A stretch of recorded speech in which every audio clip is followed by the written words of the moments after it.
Governor Greg Abbott has signed an executive order that he says will help stop the spread of COVID-19 by restricting the travel of certain migrants. The order gives state troopers the authority to stop and potentially reroute vehicles suspected of transporting immigrants who've recently been released from Customs and Border Protection custody. But critics worry enforcing this order could lead to civil rights violations, and they argue Abbott is just playing politics.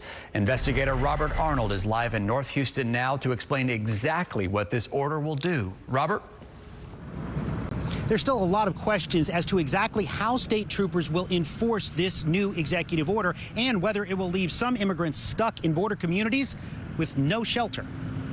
There's more questions than answers at this point. Head of the immigrant rights group, Fiel, Cesar Espinosa, wonders exactly how state troopers will be able to tell if someone in a car, SUV, or bus is an immigrant recently released from Border Patrol custody. We're concerned that it will lead to racial profiling, that it would lead to just people getting pulled over for no reason. The governor's order prohibits anyone other than law enforcement from providing ground transport to immigrants caught crossing the border and released from custody.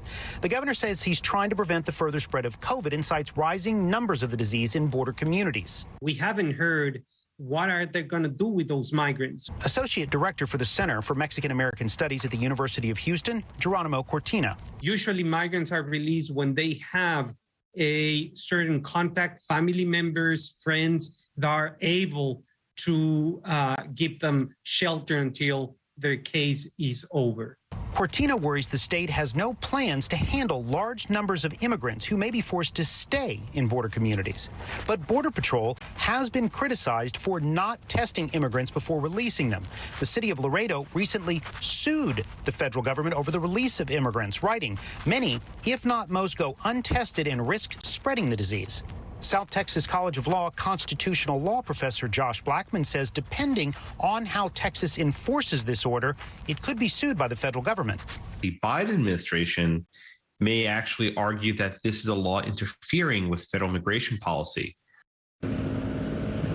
Exactly how many immigrants released from Border Patrol custody are testing positive for COVID is very hard to come by since most of that work is done by non-governmental organizations. However, ICE does have statistics on the number of detainees that are testing positive for COVID. And according to ICE, out of the more than 260 detainees tested over the last year and a half, 8.3% have tested positive for COVID. Now, we've been reaching out to the governor's office since yesterday, asking for clarification on exactly how this order will be enforced, and we have not yet received a response. Reporting live from North Houston, Robert Arnold, KPRC 2 News.